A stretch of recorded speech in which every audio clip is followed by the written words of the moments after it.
clac, clac, très codifié. Vous Tout êtes, à fait. vous êtes heureuse de faire ce métier, ma chère Sylvie? Oh oui, je suis épanouie dans ce métier-là, effectivement. Voilà, je rappelle, enfin non, je ne l'ai pas dit, mais vous avez votre propre boîte, hein, c'est ça, hein, vous avez monté votre boîte. Tout à fait. Voilà, Oui, merci oui. beaucoup, on voulait juste vous faire un petit coucou, ma chère Sylvie. Et puis, C'est très écoutez, gentil. je vous en prie, ça va, sinon la vie bien? Ouais, sympa, Ouais. sympa. Alors toi, t'appelles jamais, hein, si on t'appelle pas aujourd'hui, jamais tu donnes de nouvelles, hein, Sylvie. Hein. C'est Sylvie, ça, elle Ah, est comme c'est ça. incroyable. C'est Sylvie, elle est comme Elle est ça, comme Sylvie, ça, elle est comme Sylvie. ça, Sylvie. Ah, c'est son style. Bon, je vous embrasse, Sylvie, merci beaucoup. Bien, bonne émission. Merci beaucoup, ma chère Sylvie. Sylvie Laferté, dératiseuse à Rennes. Et regardez, comme on sait faire, nous, le grand écart. Eh bien là, nous allons en prendre quelqu'un d'autre au téléphone qu'elle ne veut pas du tout entendre parler de ça. C'est Amandine Sanvincens. Bonjour, Amandine. Bonjour Willy, bonjour à tous. Bienvenue, ma Bonjour. chère Amandine. Bonjour, Alors Amandine. vous êtes la cofondatrice de l'association Paris Zoopolis. Et alors vous dites Paris non. Animaux Zoopolis. Paris Animaux Zoopolis, excusez-moi. Vous avez bien fait, Amandine, hein, de remettre les choses au clair tout de suite. Hein, comme ça, ouais.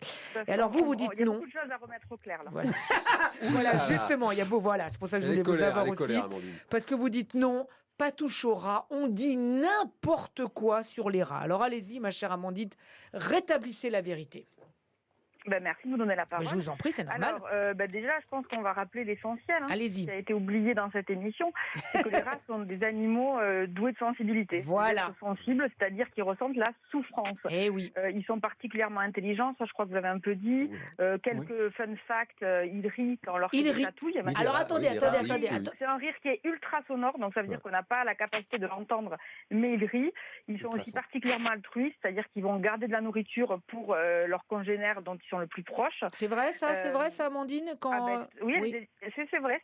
Il y a donc, faut aller sur notre site zoopolis.fr, il y a des études qui le montrent, notamment sur le chocolat, où ils vont garder du chocolat, pas pour le manger eux alors qu'ils l'aiment, mais pour le donner à d'autres congénères. Alors Amandine, et donc, en fait, tout ça, on va faire comme si on ne le savait pas. Amandine, le rat est généreux. Pourquoi on dit quand quelqu'un est radin, ça le rat alors? Parce qu'il n'est pas généreux. En fait. Ça, vous savez, on utilise beaucoup les animaux comme souffre-douleur et pour des expressions qui sont totalement infondées. Mais donc, ce qui est important, en fait, c'est de dire qu'aujourd'hui, on le sait, il y a un consensus scientifique sur le fait qu'ils souffrent. Et donc, on ne peut pas faire comme si on ne le savait pas. Et donc, toutes les méthodes qui ont été comme ça un peu balayées, mais sans évoquer vraiment en quoi elles consistent, elles sont cruelles. Donc, par exemple, les biocides qui ont été évoqués par Sylvie, en fait, c'est des méthodes qui provoquent des hémorragies internes chez les rats. C'est-à-dire qu'ils vont avoir des hémorragies sur plusieurs jours avant de mourir. Donc, c'est des méthodes qui sont cruelles et qui sont inefficaces. On est aujourd'hui à la 3e génération de poison parce que les rats résistent à ces méthodes-là. Et donc, nous, ce qu'on demande, c'est des méthodes qui soient éthiques et efficaces, donc notamment pour limiter la reproduction des rats. Donc, notamment, des méthodes contraceptives, c'est quelque chose qui existe à New York. Des méthodes contraceptives. Parce que, Amandine, on va revenir sur les méthodes que vous préconisez. Mais par exemple, quand avec notre premier invité, il nous parle de maladies graves. Ça, vous l'entendez, ça, quand même, Amandine, du coup, qu'on soit un petit peu inquiet de ça. Tout à fait. Mais vous savez, tous les animaux transmettent des maladies, y compris les humains, si j'ai bien tout suivi. Et donc, en fait, c'est pas faux. Je crois qu'on l'a su récemment. Et donc, en fait, ce qui est important de dire, donc, votre invité, j'ai trouvé très pertinent. En effet, la seule maladie qui est préoccupante par rapport aux rats, c'est la leptospirose. Comme il a dit, il y a 600 cas par an, ce qui est très loin d'être une épidémie. C'est une maladie, en effet, qui est liée à tout ce qui est au milieu aquatique et donc à l'urine. Donc, malheureusement, c'est une maladie qui est sensible aux températures. Donc, avec le réchauffement climatique, évidemment, c'est une maladie qui a tendance à augmenter. Mais je tiens à rappeler que la leptospirose n'est pas transmise que par les rats. Non, il l'a dit. Il l'a dit aussi. Il a dit exactement par les chiens, etc. Donc, voilà, la question, c'est oui, les rats transmettent des maladies. Mais si vous voulez, comme les autres animaux, est-ce qu'on va se mettre à tuer tous les gens qui peuvent transmettre des maladies? Alors, ma chère Amandine, pas efficace. Vous proposez quoi alors dans votre association Paris Animaux Zoopolis? Par exemple, dans les grandes villes, on l'a entendu. Il y a plusieurs axes. Donc déjà, il y a un grand axe qui est la gestion des déchets. Donc, on doit aujourd'hui se poser la question du traitement des déchets. C'est-à-dire qu'aujourd'hui, il y a des poubelles qui ne sont pas hermétiques. Donc, les rats peuvent avoir facilement accès. Et en effet, ils se reproduisent plus. Donc, ça, c'est quelque chose qui est important.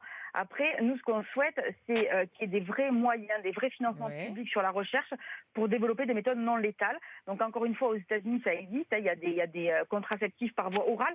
Donc, en fait, si vous voulez, il s'agirait, au lieu de déposer du poison dans l'espace public, de déposer des appâts qui limitent la reproduction. Voilà. Et là, on aurait des méthodes sérieuses, en fait. Parce qu'aujourd'hui, les méthodes qui visent à tuer sont cruelles et inefficaces. Vous voyez, vous êtes en train de faire une émission là-dessus, en rigolant, mais c'est parce que les méthodes ne sont pas efficaces. Et vous dites sur le ton de l'humour qu'il y en a partout, etc. C'est factuellement faux, mais c'est bien parce que ces méthodes ne sont pas efficaces. Donc tuer les animaux n'est pas... Amandine, quand même, enfin on en voit quand même de plus en plus. Vous pouvez pas dire qu'il y en a pas beaucoup. Alors, quand même. Il y a deux choses. Oui, on en voit. Quand même. On voit des pigeons, comme on voit n'importe quel animal. Mais en fait, le fait de dire qu'il y en a de plus en plus, c'est faux parce qu'il n'y a pas d'études qui le démontrent. Par contre, ce que je vous accorde, c'est qu'il y a un déplacement des populations lié à plein de choses. Donc les grands travaux, donc dès qu'il y a des vibrations dans le sol, ça va remonter parce qu'ils ont peur. La crue de la Seine, ou également les nouveaux usages de snacking où on pique-nique partout et on laisse des déchets en fait. Bon, écoute, on a bien... t'as vu en tout cas... Le message est bien passé. Le message est bien passé, Amandine, elle dit pas tout chaura, il n'y en a pas plus, peut-être que c'est la perception qu'on en a, je ne sais pas, ma chère Amandine. En tout cas, merci beaucoup, Amandine Sanvincens, cofondatrice de l'association Paris Animaux Zoopolis. Merci infiniment, passez une bonne journée, ma chère Amandine. France Bleu, on n'est pas à l'abri de faire une bonne émission. Allez,